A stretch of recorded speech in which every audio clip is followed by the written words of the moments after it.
Hello, and welcome to another edition of Wait Until You See This, the podcast where a husband and wife team torture each other with films. I'm Chris. And I'm Krista. Blah. So, how are you? I'm great. I'm glad it's Friday. How about you? It's always Friday when we record this. Hell yeah, I'm glad it's Friday. We sort of set up that I hate my job in the last episode, and that hasn't changed. I'm not a big fan of mine, but, you know. You know who I am a big fan of? What's that? Charles Bronson? Everyone's a big fan of Charles Bronson. Charles Bronson is like a ray of sunshine that warms your face on an early May day. If you say so. And then it shoots you. I'm going to pass on the getting shot. So do you have anything going on, or? No, I mean, I got this family thing this weekend. And, I got to go to work.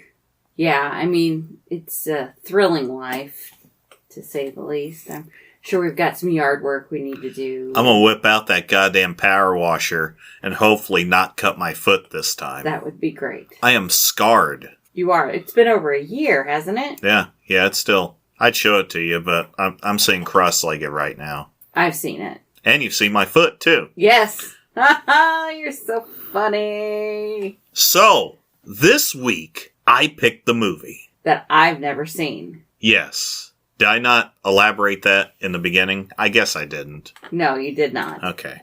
It's Stephen King, one of the better ones. It's a little thing called Misery. Rob Reiner and Stephen King want to be the first to wish you a Merry Christmas and a safe and sane holiday season.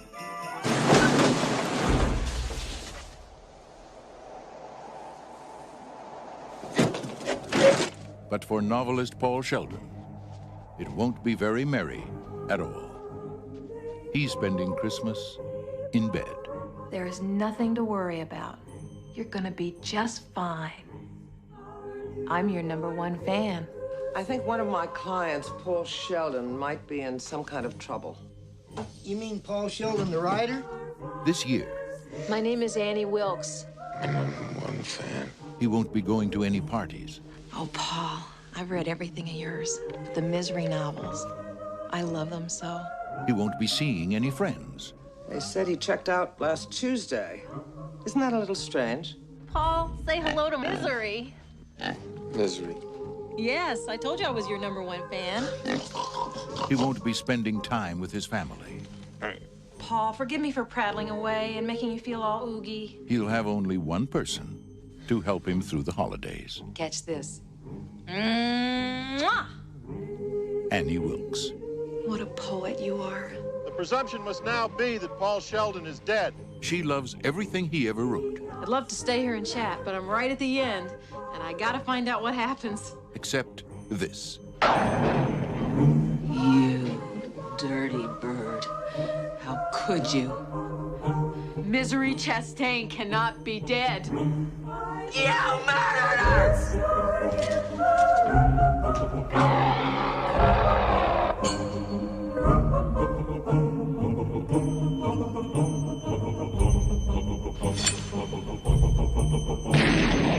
Whatever you're thinking about doing, please don't do it. It's for the best. Misery. God, I love you. So yeah, Misery, 1990, directed by Rob Reiner. Yeah. You were going to say Carl Reiner, weren't you? Yeah. It was like,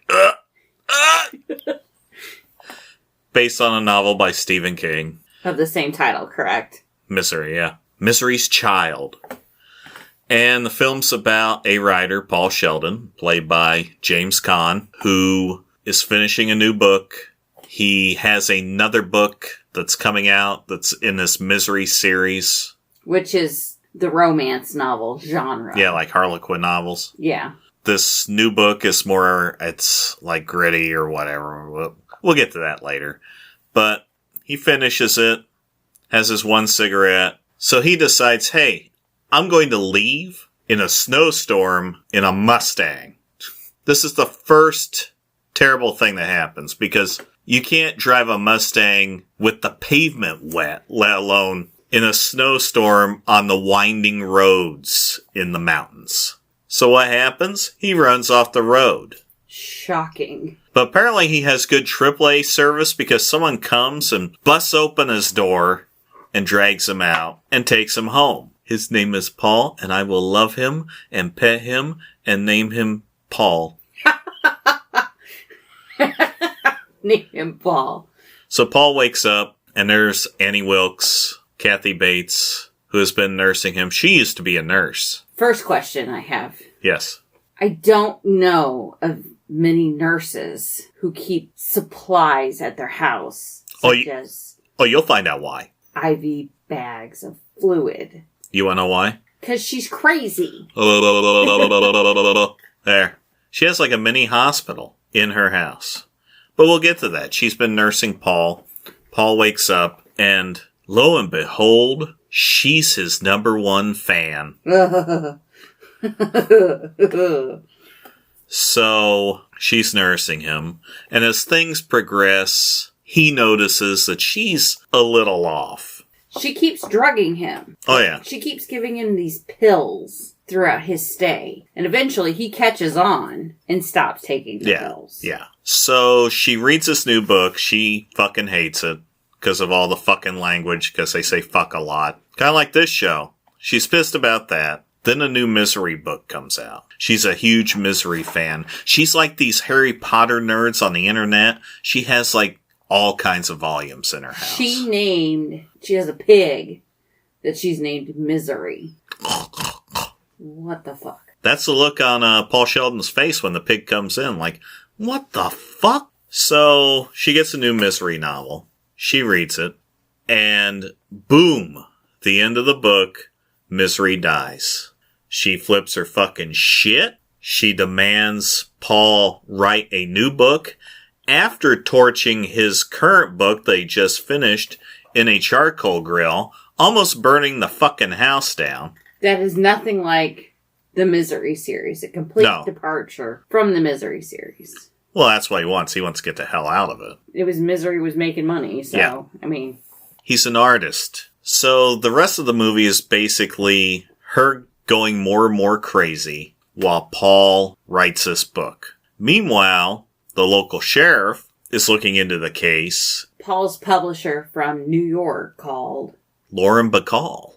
And since he hasn't shown up, and she's concerned, that prompted the... He's a writer. It's fine. The search. I mean, J.K. Rowling's publisher should be more concerned than Paul Sheldon's, but... I don't think J.K. Rowling's writing much anymore. People like it when you're topical. Sure. So he does some digging. He thinks he's still out there. They eventually find the car, which J.T. Walsh shows up and says, yeah, Paul Sheldon's probably dead. Richard Farnsworth's character is the only one that notices that someone pried the door open.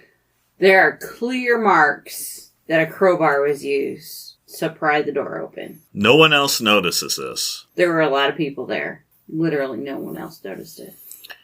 So in the midst of Paul's stay, he's figured out ways to get out of the house, where he tries to save his pills and drug Annie Wilkes, and they all get fucked. When she discovers that he's been out, you knew this scene going in. I did. She's like, hey, man, that's not cool. I'm going to have to hobble you. I think that this is the scene that this movie is most known for. Is it that, or I'm your #1 fan?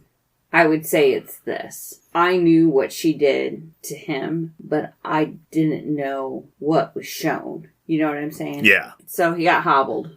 Yeah, and the hobbling process is she takes a nice piece of wood. It's a beautiful piece of wood. Gorgeous. Puts it between his ankles and smacks them both with a sledgehammer. Mm. Now in the book, she cuts one of his feet off with an axe. And then cauterizes it with a blowtorch. Yeah, good times. So eventually, Buster's the name of the sheriff. He shows up. He reads he starts reading Paul Sheldon novels, and he reads a quote in one of them, and he's like, "Huh, that rings a bell."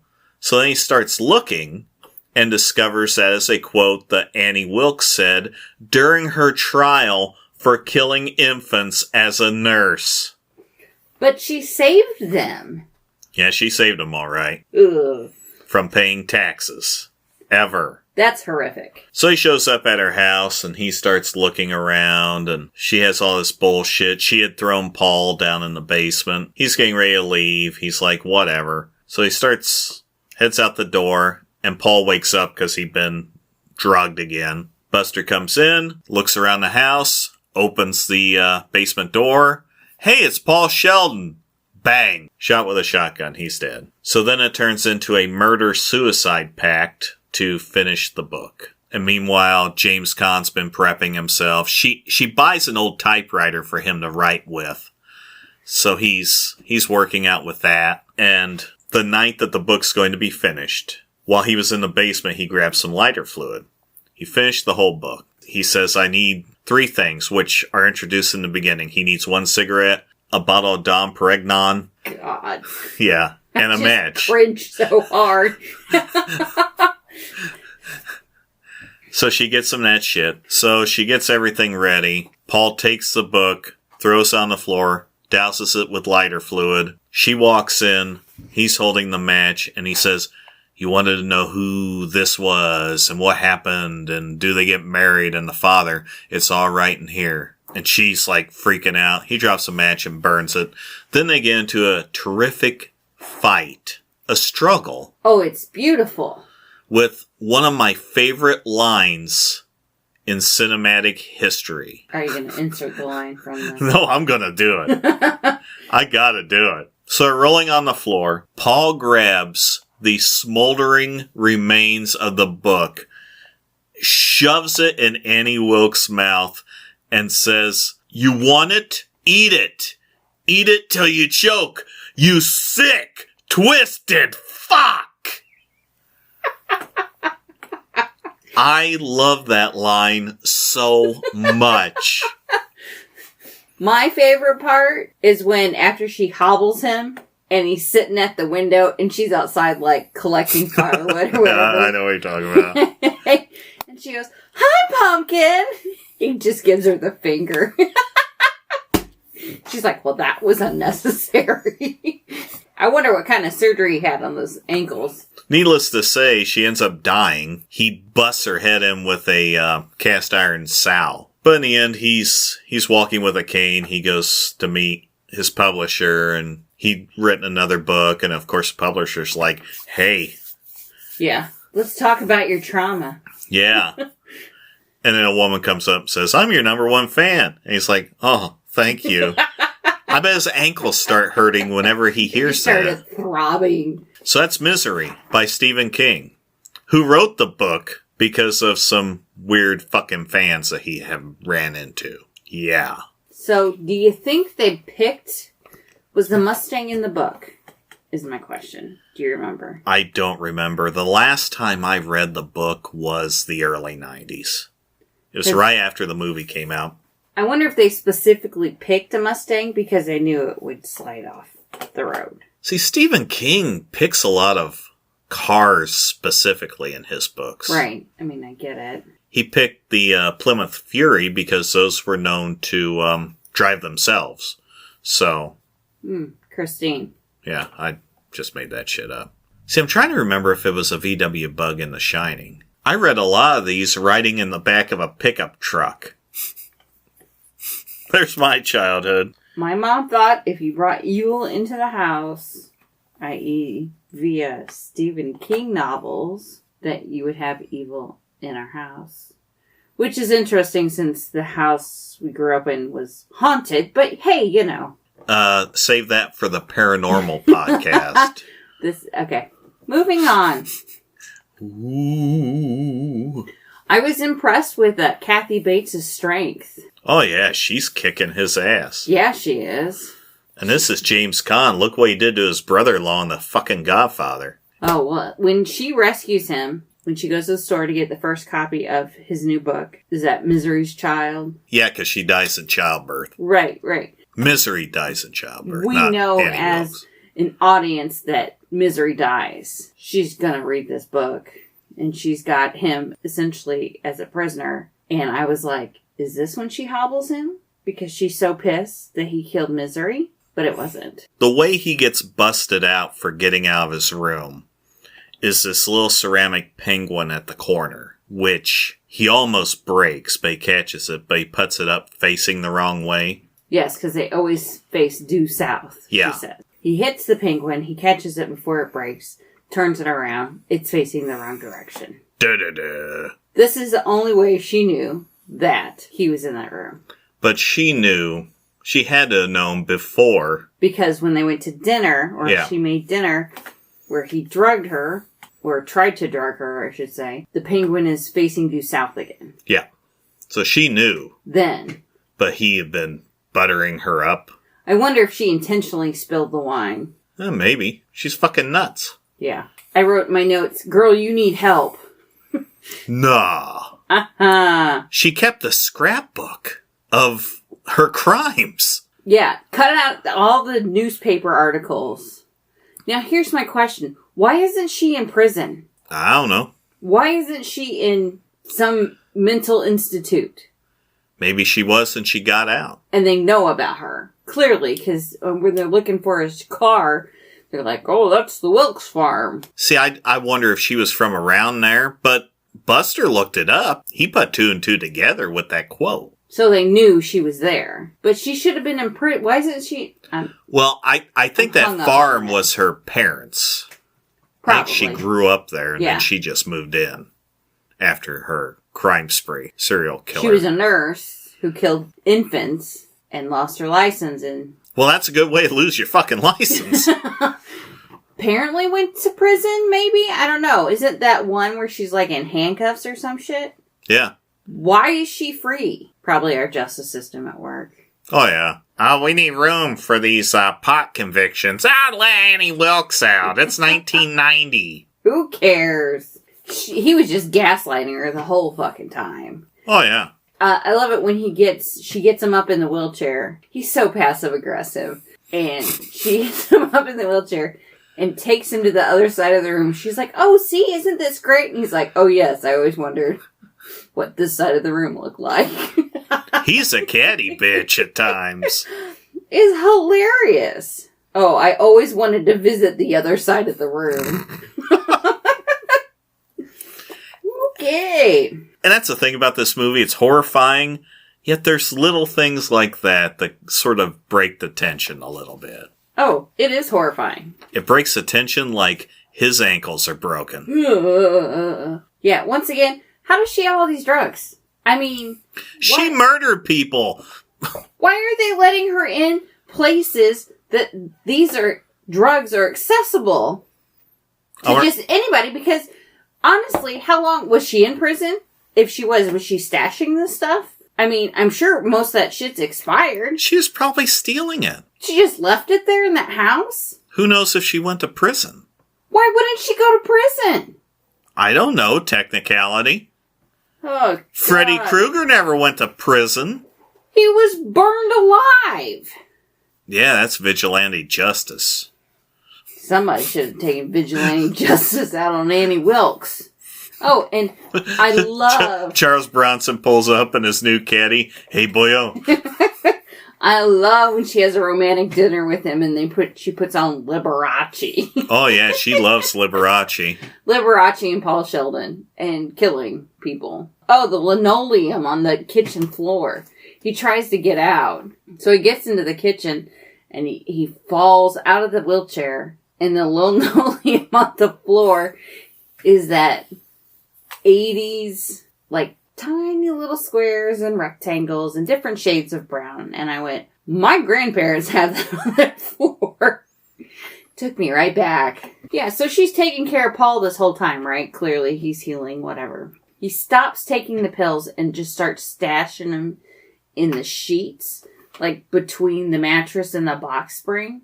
Well, he ends up cutting a hole with a fork in the mattress and hiding them there. I must have missed that. Yeah. Because I was like, how is she not finding these pills when she changes the sheets? As nutty as she is, I figured she'd spot the hole. Right. I'm sure he talked to her and distracted her. I don't know. I was like, how did you miss this? So yeah, I enjoyed it. I liked it. You got any trivia for me? Oh, I got a ton. Bring it on. Everyone was offered Paul Sheldon. And going through this, I'm just going to throw names out because they just kept going on and on and on. The first one was Jack Nicholson. I don't know if that would have worked. Stephen King originally was going to write this as under his pseudonym, Richard Bachman. The cat was out of the bag, and everyone found out Bachman was Stephen King, so he just released it as a Stephen King book. Makes sense. Why did he release books under Richard Bachman? I think he wanted to see if his stuff would sell without it being under his name. I read somewhere why, because I think he did like 5 books. And then the Before Collected and the Bachman books, which is out, I tried to win in that auction because one of them's Rage. Right. Which is about a kid that sort of takes over a schoolroom with a gun. Oh, that sounds horrific. And Stephen King will have that published. But The Running Man was a Bachman book. The Running Man book is a lot different than the Running Man movies. So right. That's why a remake of that, I'm like, if you stick to the book, that could be interesting. Then there's something called The Long Walk, which actually seems, now that it's been 30 years since I read this, it seems more like a Hunger Games, Divergent sort of thing. What the hell was the other one? Rage, The Long Walk, The Running Man. There was I can't remember what the fourth one was. And then he wrote Thinner. Yeah. As Bachman, which I do have a copy of that. Which I've never read Thinner. Thinner! I saw the made-for-TV movie.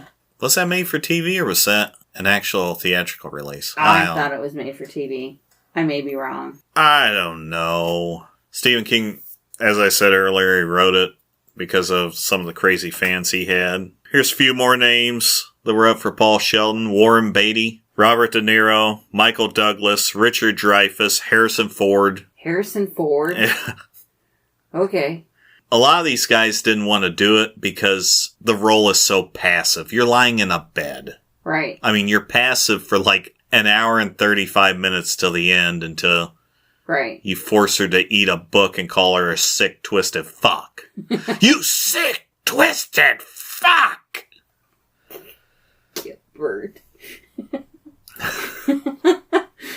Annie Wilkes was number 17 on the most iconic villains list from AFI. I can see that. Absolutely. They downplayed the substance abuse subplot from the book because Stephen King, when he wrote this, was just getting over his substance abuse problems. Yeah. I can't remember if he was drinking or if he was doing coke, but he does not remember writing Cujo.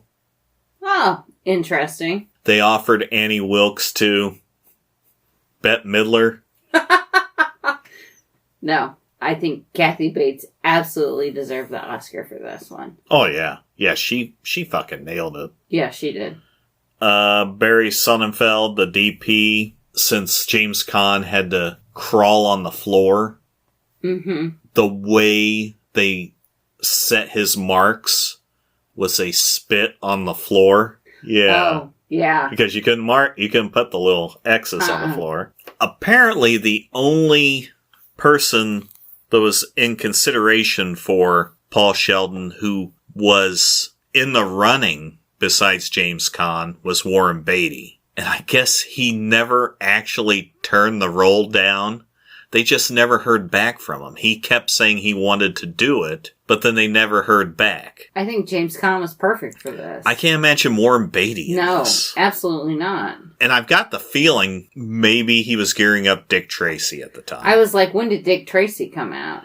90 or 91. Yeah. That was that whole, oh shit, Batman made money. We have to make 16 comic book movies. Finally, in Kathy Bates' Oscar acceptance speech, she publicly apologized to James Caan about the ankle thing. I like Kathy Bates. Oh, yeah. When Stephen King wrote Dolores Claiborne, he wrote that specifically for her. And then when they made the movie, she played Dolores Claiborne. Fun fact, I haven't seen that one either. Well, I haven't seen it either. Aw, damn.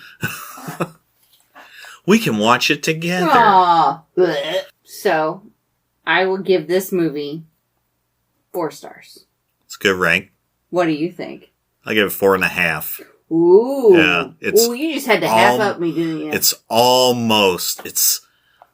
that It close was so good. to greatness. Yeah. It was so good. Why haven't you watched it? I think I was afraid of the hobbling scene more than anything. I didn't want to see that. But Living With Me has desensitized you to the hobbling scene. Clearly it has. I mean, we've watched a lot of stuff. A lot of crap. Well, this wasn't crap. I have watched horror movies before, but not to the extent of After We Met. No, this movie was not crap at all. No. It's great. Yeah. I love it. It was really good. I mean, like I've said before, I didn't watch Exorcist till I was in my 20s. Yeah. Because all I kept hearing about from my friends, from my mother, it's so scary. And then I watched it and I was like, are you fucking kidding me? The scariest part of The Exorcist for me is when Father Karras is listening to the tape. Yeah.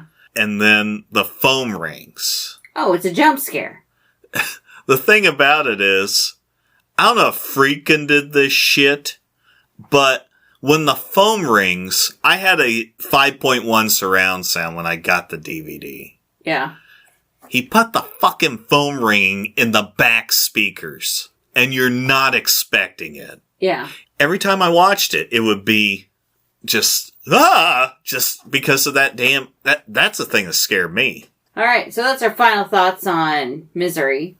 We both enjoyed it. I'd watch it again. Let's watch it now. No, we have other things we need to watch. We are going to speak briefly about, we actually had a date night. Shocking. Not with each other, but... We went and saw The Ministry of Ungentlemanly Warfare. I hate the title. Not a big fan of the title myself. It's very wordy. It is very wordy. I enjoyed it. They should have just called it Killing Nazis. Killing Nazis. It was great. Lots of killing Nazis. I wanted to go see this. I haven't been to the movie theater since we saw The Flash. And I was pretty much coerced into going to see that. I didn't want to see it, but everybody else wanted to. And they're like, we're not going if you don't go. And I was like, fine. But Batman. Meh. I could have watched it at home. It was not an enjoyable experience for me. So I wanted to go see this one. Say the title. The Ministry of Ungentlemanly Warfare. I liked it. It was great. Killing Nazis. I think the pacing was good in it. I didn't recognize Cary Elwes at all. Well, it's been a while since he was the Dread Pirate Roberts. It's been a minute. He still looked good, though. I don't even know how old he is, but... Probably pushing 60. He's got to be around Probably. 60 by now. Yeah. Because Princess Bride is almost 40 years. Get my cane. Ghostbusters will be 40 next month. And Gremlins. Shh, we don't talk about that. I really liked it. Did you? Yeah, I did. It's Dirty Dozen, Where Eagles Dare, Inglourious Bastards, that kind of thing. Had a real Dirty Dozen vibe to it. I liked it because it was different. It wasn't a comic book movie. There was no romance. There was no subplot. You know what I'm saying? It was killing Nazis and ending the war. It's sort of a prequel to James Bond. I agree with that statement. Because Ian Fleming is a character in the movie. Right. And they say that Henry Cavill, his character is a true story.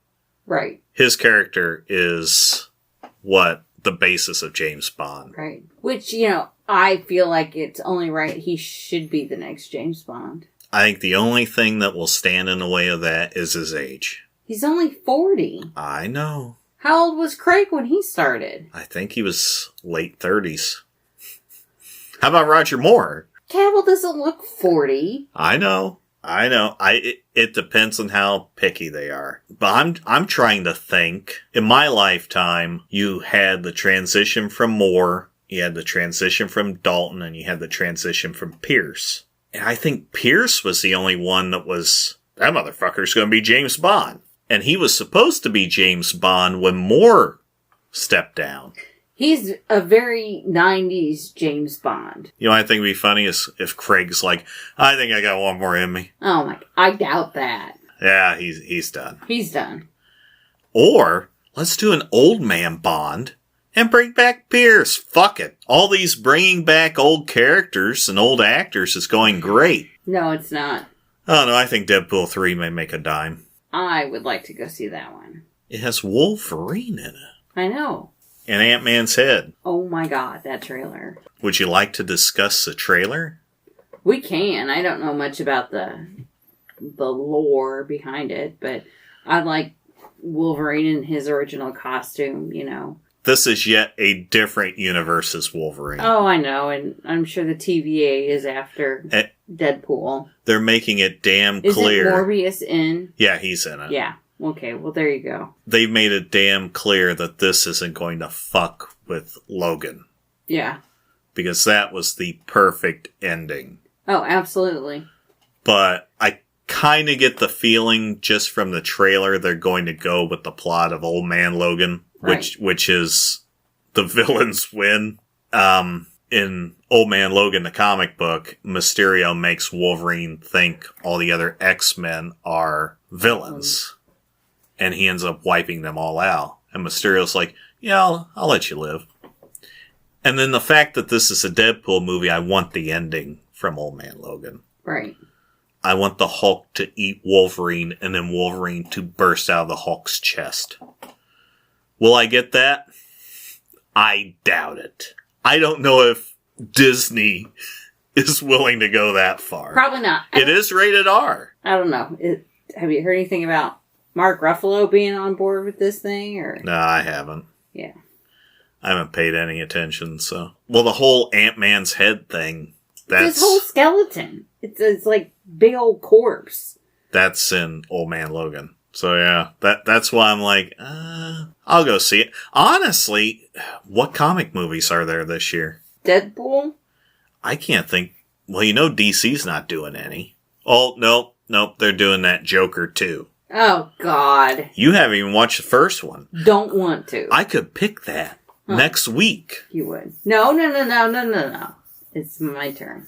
No, next week when we do the show. I could pick the Joker. How long is it? Is it over more than $1.30? What do you mean $1.30? You've been complaining about me picking movies that are 2 hours or more. I'm gonna be honest, I watched it at the theater at midnight for free, but... Yeah, I mean, I have... God, I miss that. I have no interest in watching that movie. None whatsoever. I don't think this one's going to do the business that the first one did. I'm sorry, but... I mean, I like Lady Gaga, but Margot Robbie is a great Harley Quinn. Well, she's stepping down. Yeah, I know. But John Cena, damn it. Can't see me. Now that we're talking about DC, I just want, when they do the next season of Peacemaker, to just have Peacemaker be the only person that realizes all this shit's different. Mm-hmm. And then he sees the new Superman, and it's like, who's that fucking guy? I'm still pissed about that. So you know what? What? You won't go see Superman? No. I'm still mad about that. You hate Superman. No, I don't. I hate DC for what they've done. They did it to themselves. Well, that's fine, but they've ruined it. What about the Batman Part 2? I don't even know. What? No. I don't know. Oh, I'm there. That's my bats. All right. You ready? Lay it on me. All right. We have... I might as well go prepare to have 3 hours Nope. set aside. Nope. 1 hour 40. Wow. Are you okay? Yes, I'm great. An hour 40. Oh, the first half of the movie's at an hour 40. Nope, the whole Then we thing. have to switch discs. 1988. Cocktail? Yeah, it's Cocktail. Aruba, Jamaica. Michael McKean. 1988 Michael McKean? Mm-hmm. If I tell you the other names, you're going to know exactly what Michael movie it is. McKean. Uh-huh. Give me another name. Julie Brown. Oh. This is Earth Girls Are Easy. Yep. Michael McKean's in that? Michael McKean's in this. I was like, fuck, I'm trying to think. I'm like, all I'm coming up with is Clue and Spinal Tap. Yep, Earth Girls Are Easy. Gina Davis, Jeff Goldblum, Jim Carrey, Damon Wayans, Julie Brown, and Michael McKean. And apparently Wayne Brady is also in this movie in an uncredited. What is he, 12? In an uncredited role as an extra. A child extra? Yeah, apparently. So, I mean, this movie only has like a 5.2 on IMDb. Honestly, I think I have the next one picked out. I think mine's even lower. I liked this movie. I probably liked it for Jeff Goldblum. In all honesty, Jeff Goldblum, Jim Carrey, and Damon Wayans are aliens, and they land in Gina Davis's pool. So, Shit. I know you haven't seen it. Is it streaming? Yes, it is. I have checked. Okay. All right. I just want to make sure. Care of that. I'm like, fuck, am I going to have to order this? Nope. It's streaming. It's probably a $30 disc. I don't Boutique. think so. I'll have to look. I really like this movie. But anywho, that's all I got. That's all I got for now. All right.